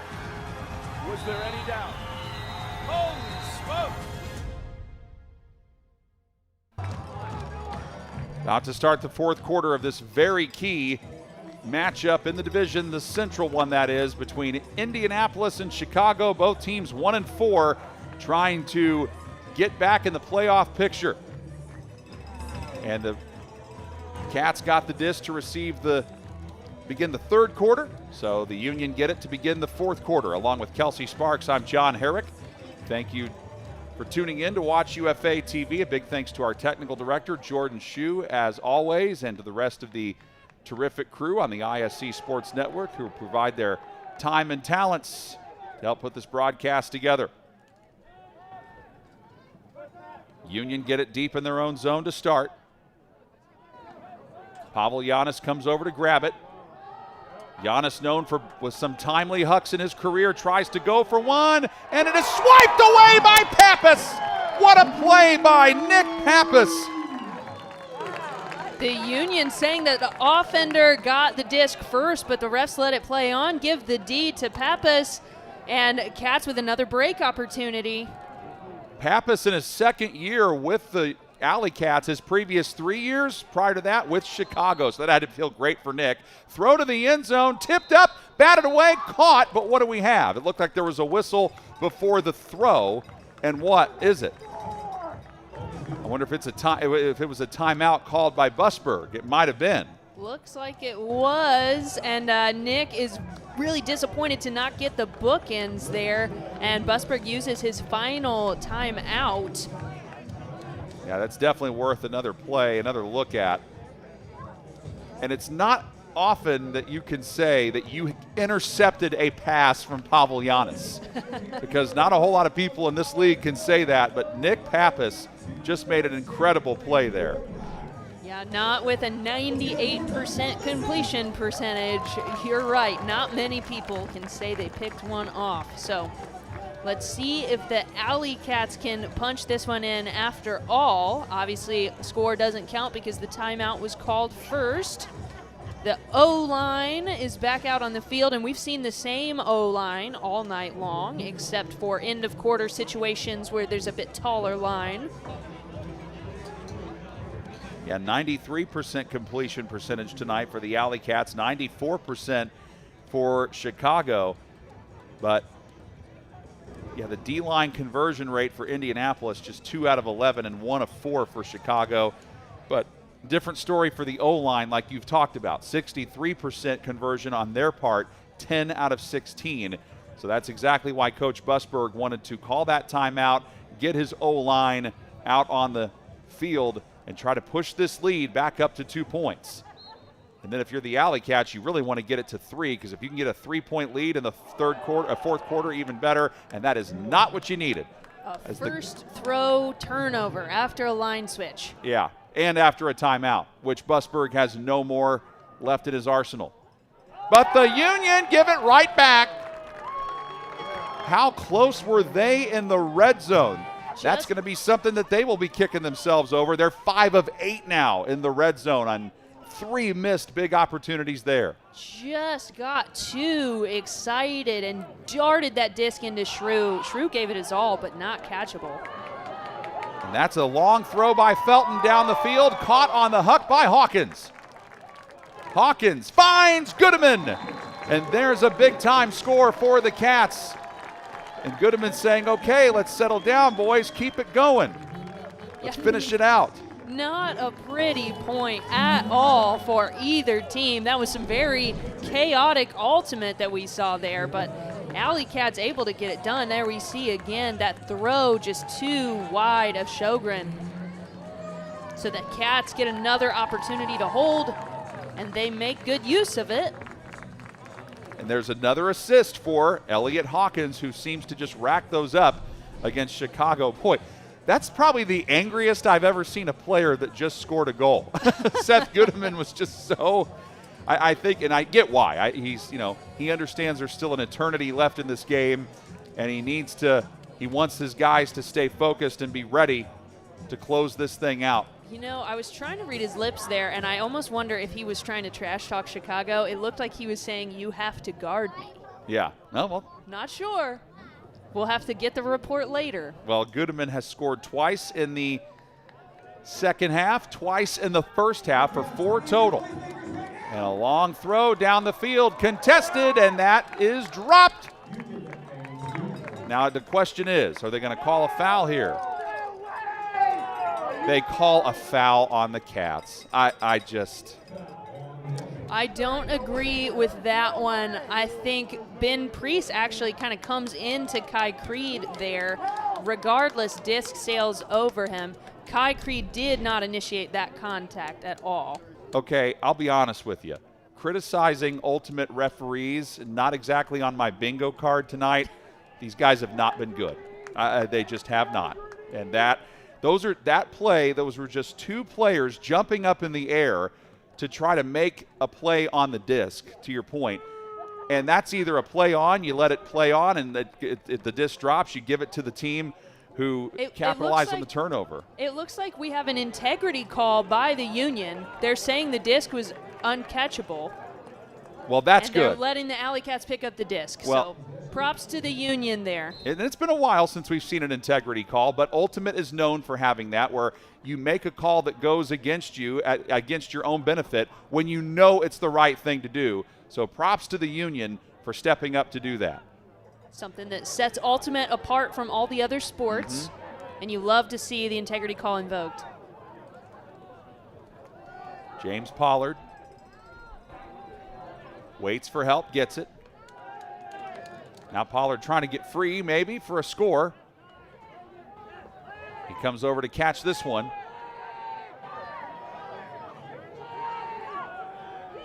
Pollard's stall count getting high, and he throws, batted down. Looks like we've got a stall. Yeah. You called it, John. Did not get the disc out in time, so the Union will get to pick it up from where Pollard was. I mean, it was interesting. The Union sideline was screaming for the stall count, and the Alleycat sideline was going, get rid of it, get rid of it. And that's just been the case. Every time the Cats have been close to pushing that lead to 3 or more, an untimely turnover. I guess it's kind of repetitive. What kind of turnover is ever timely? It's never a good time for that in any sport. And there's that defense chant from Alleycat Nation. Nate Astrom back in the game, getting it to Pavel Giannis. Giannis going for it all. This could be an interesting battle for the disc near the end zone. And Priest, was he inbounds? Yes. Great body positioning there from Priest to come down with his 5th score, and he goes to check on Kai Creed. Those were the 2 that got tangled up earlier in the point, and the 2 that ended up with that integrity call happening between them. So all love between those 2. Kai Creed has had some great moments of hustle tonight. He's earned a lot of respect on both sides. Kai originally from Vancouver. He's got 10 assists and 2 goals, 4 blocks this year. Very active. And so is that man right there. Ben Priest has had one heck of a night for the Union. He's had a goal in the 3rd quarter, a goal in the 4th. He had 2 in the 1st and then another in the 2nd. So he's really been able to make an imprint on this game as that pull goes wide of the mark. Now, did it go straight back or did it go out of bounds? It went out of bounds near that corner, so it's not like the Cats could let it go out and then take it from the brick. Now they got to work from their deep in their own zone. Still a lot of time left in the 4th quarter. Cats hanging on to a 1-point lead. They've never trailed. The Union have tied it a couple times, but the Alleycats have never led by more than 2.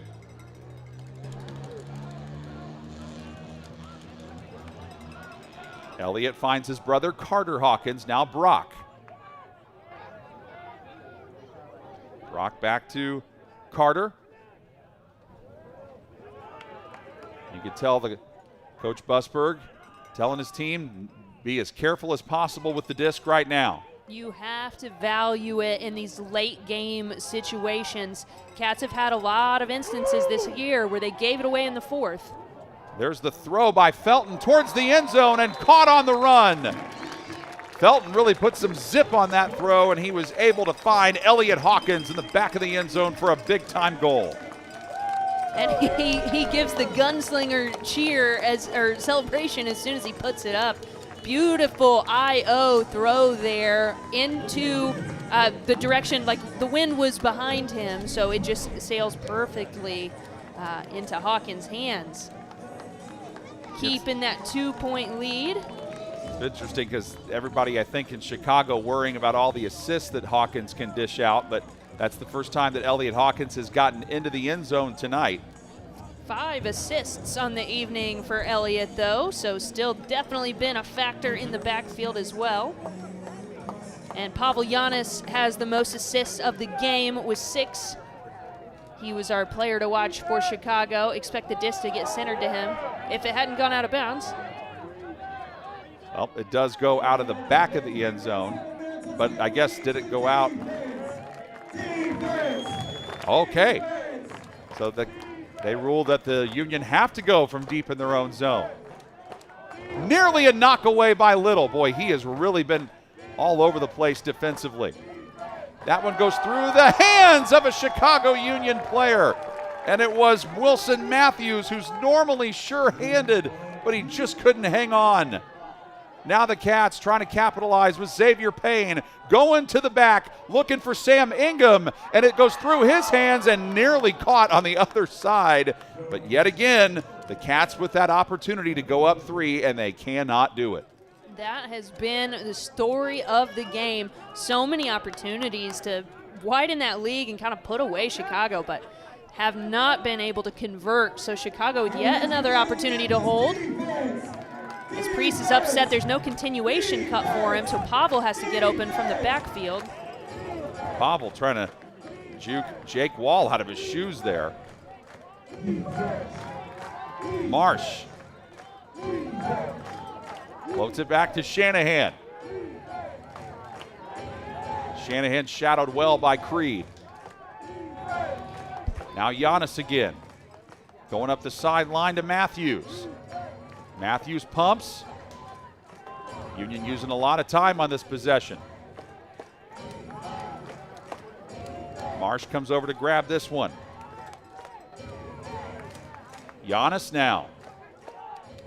He's poking his head, basically telling one of his guys, get open. We need somebody to get open. Union Cutter's starting to look really tired downfield. I'm seeing some hands on the knees, and these cuts are not coming as quickly as Pavel and the rest of the handlers would like. Shanahan. He's near the end zone, but he needs help to Giannis. Giannis tries to thread the needle, and it's taken away, intercepted. And that was a turnover just, well, we have another one. And the Cats give it right back. I was going to say the Union, I feel like, turned it over there just due to exhaustion. The cuts were not coming. Pavel was getting frustrated, tried to force it through. Union get another opportunity now. Hopefully they can settle themselves down a little bit and keep the engines moving downfield. Baker and Coach Charlie First opts to use his final timeout of the fourth quarter. And the game, for that matter. But that's probably the right decision, considering the fact that his team is exhausted, and I think he sensed what you were talking about there, Kelsey. You know, it might be the right decision. I'm not arguing it, but that's a tough one. That is so tough to give up that timeout that you could ideally use later when you have a break opportunity to get your offense back on the field. You're right. I think Charlie saw his team was just exhausted. They needed a break, but man, if you're the Union, if you could keep your engines going just a little bit longer, your coach could have saved your timeout for a really timely moment later to switch lines on a break opportunity that could tie the game. Trying to get the fans involved, let them dance and see them on the big screen. Cats talking about it, what they need to do. They send back out Wettengel, Gudeman, along with Pappas. And also Jeremiah Branson. Interesting to note here that Pavel Giannis is set up in the back of the end zone, not in the backfield, so might be looking to initiate a cut from that center point. Baker puts it in Motion, finds Weiss. Baker asking for help. Nearly got deflected. Weiss with it. Weiss to the end zone. Caught by Sjogren, though, shy of the end zone, and then he's able to throw it in. And coming over to grab this one, Shanahan. So also they put Shanahan back there too, Kelsey, and that paid dividends. Shanahan's having a great evening tonight, as he did the last time he was in town. He is a veteran that the Union really rely on, and he shows up when needed. See the celebration there. So the timeout call ends up paying off for Coach First, but no timeouts remain in this game for either team. So those break opportunities are going to just have to be battled out with the line that's on the field. Neither team has been converting well on their break opportunities, so they're going to have to clean it up here late in the fourth quarter. I think we're at a media timeout, so we'll take it briefly on Watch UFA TV.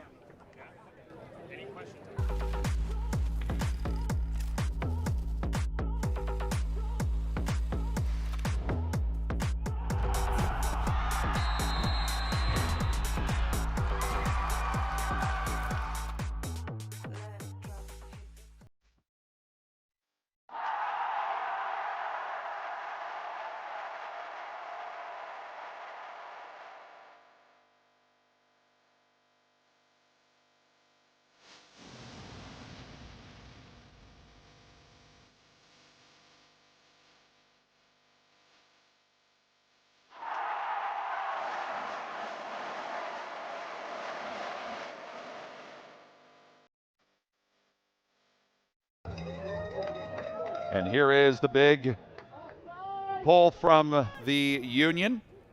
Charlie Vukovic gets that one down there. And the Cats have to go from deep in their own zone. Leading by 1. They're trying to hold on, and both teams looking for their second win of the season. Union lost to the Alleycats back here on May 29th, trying to avenge that loss. And for the Alleycats, trying to get that win and go to 2-0 on the year against Chicago and keep those playoff hopes alive. There's a long throw. Looking down for Felton on his way. Felton leaps up and makes it a heck of a catch to give the Alleycats a big-time score. That play gives life to the Alleycats sideline and all the fans. Felton is all smiles after a beautiful pass there from Elliott Hawkins to get his sixth assist of the evening. And the Alleycats love making quick work of that offensive possession late in the game. And even Greg Marino, all he can do is just give him a high five and go, well done. Not much I can do about that. 3:33, though, left in the game. The good news for the Union, that possession only took 33 seconds. But it makes Alleycat fans here rejoice and enjoy this, hoping that their team can come up with an important win against the division rival.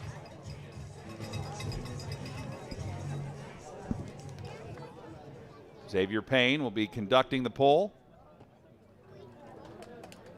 We've seen a lot of roller pulls tonight, but looks like they're getting to move up and conduct this pull further up the field. So didn't see the penalty myself that resulted in this, but might be an opportunity to try to pin them in the back of the end zone now that you are a little bit closer.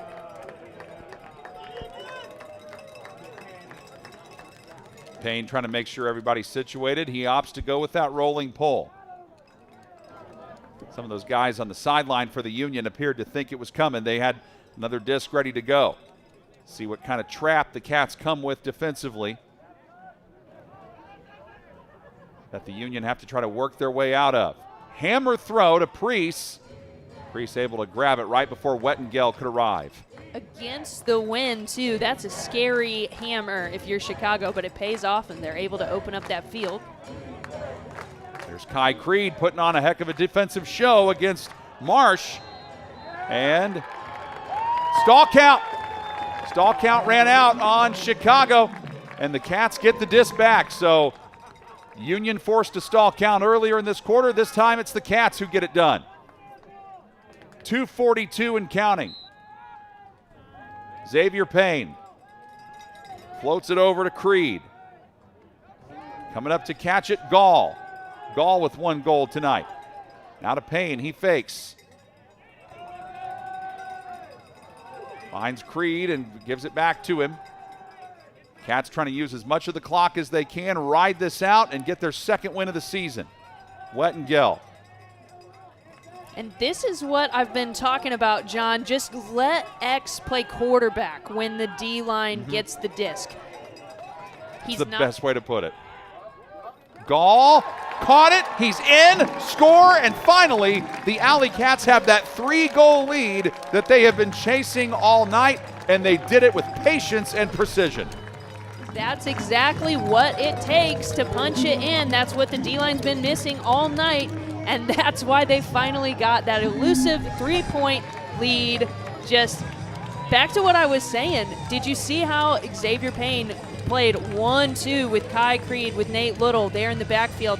Just let him quarterback those opportunities, because the veteran leadership is what you need to rely on. X isn't going to let his emotions get too high or too low and take those emotional shots downfield into coverage. He's going to make sure to hit his reset, play 1-2, play small ball, quarterback the line. Union now need to really get on their horse if they want to get back into this one with 2 minutes left on the clock.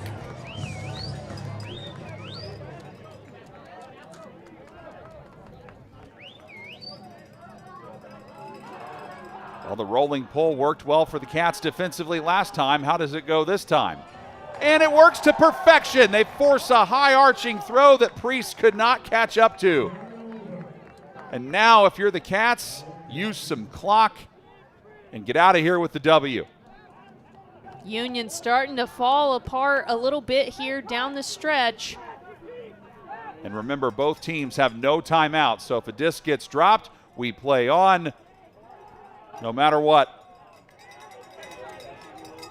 Pollard leaps up to get that one. How about the steal he had earlier tonight, or I guess the block you would call it, but either way, highlight reel play. Avi Gitterman's in the game. He's got the disc now. Gitterman, a 5'10" handler from California. Yep, Cat Nation rising to its feet, trying to cheer their team on to victory, and that is certainly one of the nice exclamation points that you can add on to that, and it's Nick Pappas. Pappas made a heck of a defensive play earlier in this half, and he makes a sliding grab here for the score. Pappas having a great game against his former team, as he spent 3 years in Chicago. This is his second with the Alleycats. And you're right, such an exclamation point on what's been a chippy, clawing, back and forth match that's been close all night long, but it certainly looks like the Alleycats are going to run away with it. And Frisbee, the Alleycat mascot, loving every second of this. I know he's been just as nervous as the rest of the fans here. But it's 17-13, biggest lead of the night for the Cats. They've led the whole way. The Union tied it at half, but here in the fourth quarter, the Alleycats have gotten it done. They have 5 goals. They've outscored Chicago in this quarter 5-2, and it's been with 5 different players that have all scored. Seth Goodeman, Elliot Hawkins, Jake Felton, Jack Gall, and Nick Pappas have all been the goal scorers for the Cats here in the fourth. One last just gasp here for Chicago, and a big-time game coming up next Saturday. Cats are playing the Madison Radicals, and then on top of that, the Union have to go back and play the Madison Radicals tomorrow. And that's a low throw, but apparently the Union got it. Or are they going to say he didn't? Nope, they say he did not. It was close, but apparently Fegans could not hang on to it.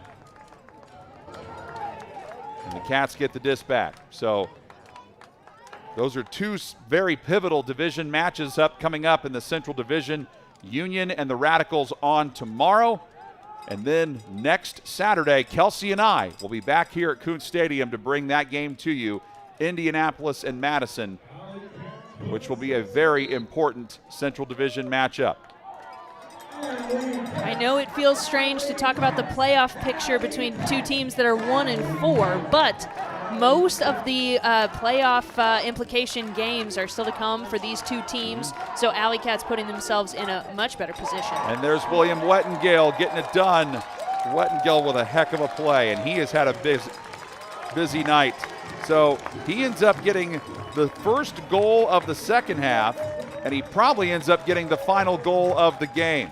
And all smiles from him there. He's got like an array of celebration dances that he has clearly been holding on to.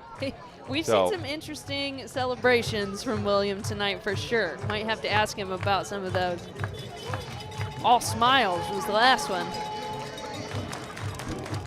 And it's all smiles in the crowd too, as the Cats are gonna walk away with the win here.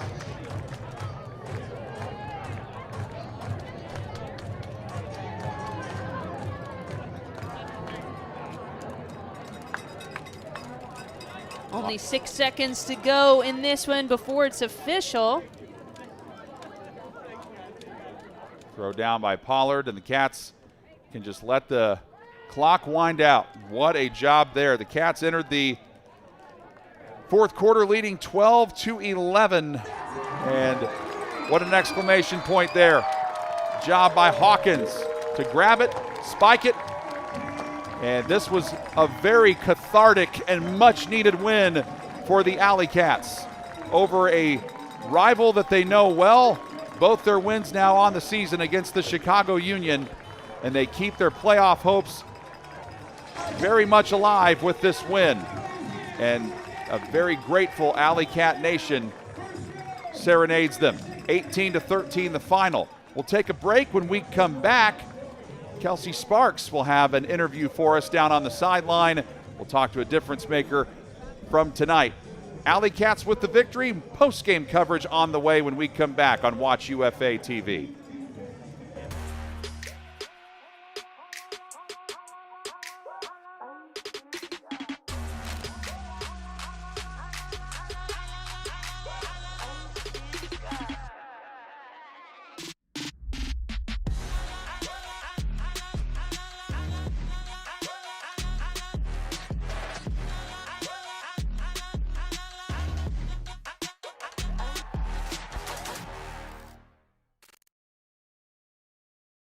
My hands are on my head up here in the booth. Was there any doubt? Was there any doubt? Holy smoke!